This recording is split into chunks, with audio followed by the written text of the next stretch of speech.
Hi, welcome to this Blender video tutorial entitled NURBS Surface Curve, the Basics. Blender has two different objects it refers to as NURBS Curve.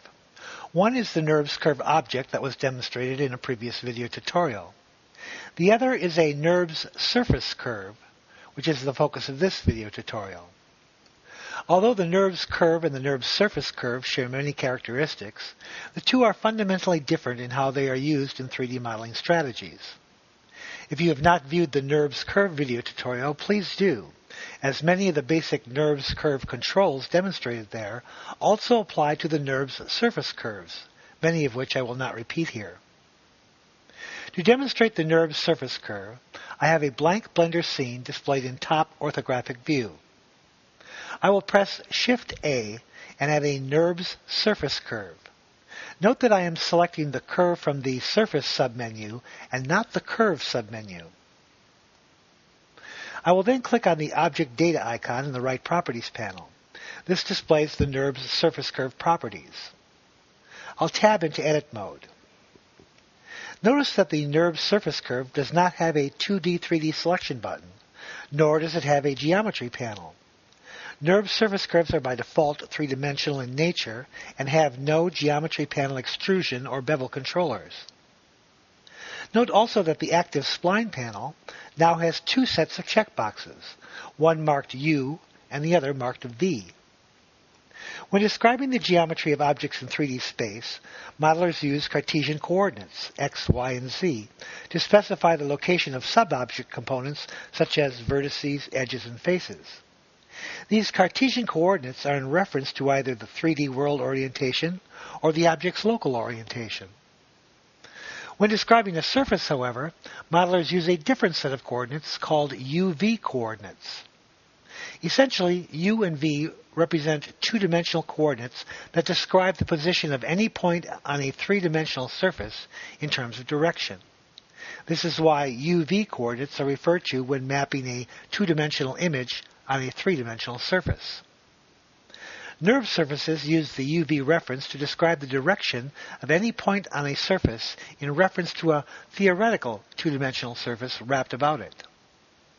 This, I think, will become more clear as this video tutorial progresses. Undoubtedly, the most important difference between a NURBS curve and a NURBS surface curve is the ability to skin or face a series of NURBS surface curves. To demonstrate this skinning effect, I'll select all the control vertices of the NURBS surface curve. I'll switch to Side View, numpad 3, and then press Shift-D and make a duplicate set of control vertices, and move them up along the Z-axis. As you can see, I now have two NURBS surface curves, although still one object, and each NURBS surface curve has 4 default control vertices. With the control vertices of the second NURBS surface curve still selected, I'll press Shift-D and make another duplicate copy of the control vertices and move them up along the Z-axis.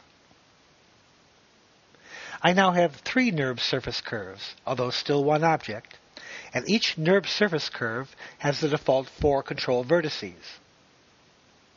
I'll press the A key to deselect the control vertices. I can make any of these 3 NURBS surface curves the active spline by simply selecting one of the control vertices. Here I will select one of the center NURBS surface control vertices. Then in the active spline panel, I'll checkmark the U endpoint checkbox. The center curve now has its endpoint located on the endpoint of the NURBS surface curve. To select a row of NURBS surface curve control vertices, select one of the control vertices and then click Shift-R. For instance, I will select one of the top NURBS surface control vertices, then press Shift-R. This selects the whole row of control vertices. With this row of control vertices selected, I'll press Shift-D and make a duplicate set of control vertices and move them up along the Z-axis. I'll select one of these top vertices, making this the active spline, and then in the active spline panel, checkmark the U endpoint checkbox. causing the endpoint control vertices for this curve to be located at the endpoint of the curve. To skin these NURBS surface curves, I'll select all of the control vertices, A key, and then press the F key. This skins or faces the NURBS surface curve, constructing a surface across the four curves. A number of things have happened when these NURBS surface curves were skinned. I will select one of the top curve control vertices. Note in the active spline panel, the endpoint V checkbox is now checked. In fact, the endpoint V checkbox is checked no matter which curve is the active spline. I will uncheck the V endpoint checkbox and check the U endpoint checkbox. I will then check both the U and the V endpoint checkboxes. I will then check the V cyclic checkbox, closing all the splines in the V direction. I will uncheck the V cyclic checkbox and checkmark the U cyclic checkbox, closing the spines in the U direction. I'll uncheck the U cyclic checkbox. I'll then select one of the bottom NURBS surface curve control vertices and press Shift-R to select the row. Note that now that the curves have been skinned, the Shift-R toggles between selecting the control vertices in the horizontal row and selecting the control vertices in the vertical row. I will select the horizontal row. I'll press the S key and scale them down a bit. In addition to skinning, NURBS surface curves can be extruded. Here I will select the top row of control vertices, then press the E key and extrude them up a bit, and move them forward a bit. I'll go to the front view and select the top two control vertices on the left, then press the R key and rotate them a bit. I'll do the same to the top two control vertices on the other side. I will go to Side View and select these two control vertices and move them in a bit.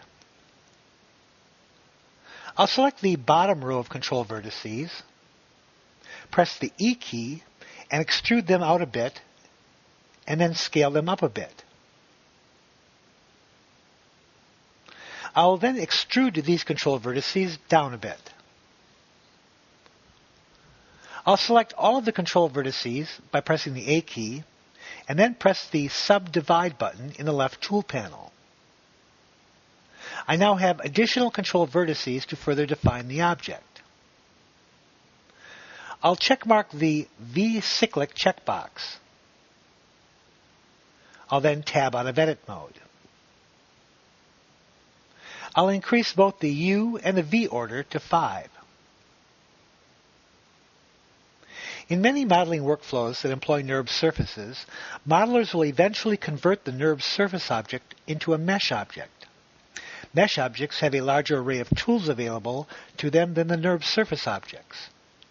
The conversion is done by selecting the NURBS surface object and then pressing Alt-C and converting it to a mesh. But before I do this, I will save my Blender file to my desktop and name it NURBS Demo.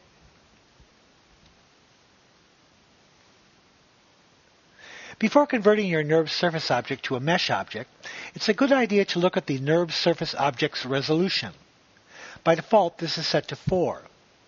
When converted to a mesh, this means that each NURBS segment will result in 4 subdivisions. I'll accept this default resolution and press Alt-C and convert the NURBS surface object into a mesh object. Now when I tab into edit mode, I have access to the mesh object's vertices, edges, and faces. I'll go back to my original file before conversion. And now I'll set the U and V resolution to 6. I'll then press Alt-C and convert the NURBS surface object into a mesh object. Note the density of the mesh faces when the resolution is set to 6. I'll delete this object and go to Top Orthographic View, and I'll add a new NURBS Surface Curve object. I'll then tab into Edit Mode. In the Active Spline panel, I'll checkmark the U endpoint checkbox to force the endpoint control vertices to lie on the endpoint of the curve. I will then select one of the upper control vertices and press the X key and delete it. I'll then select the 3 remaining control points and move them to make a more uniform curve.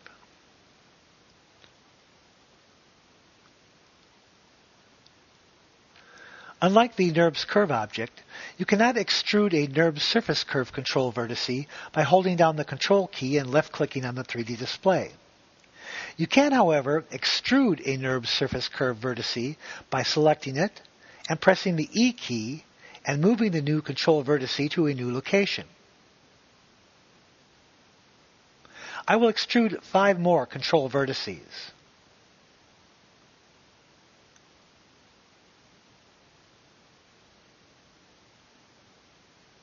I will then select all of the control vertices and switch to Front View. I'll then press Shift D and make a duplicate set of control vertices and move them down straight along the Z-axis.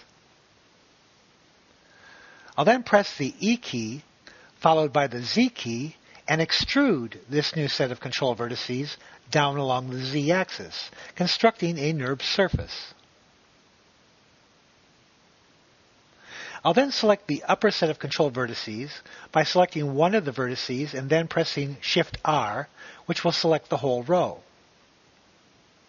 Then holding down my Shift key, I'll select one of the control vertices of the original set and then press Shift R to add that row of control vertices to the existing selection of control vertices. I can now skin the surface between these 2 sets of control vertices by pressing the F key. I will then select one of the control vertices, and in the Active Spline panel, add the U endpoint to the V endpoint, extending the surface in the U direction.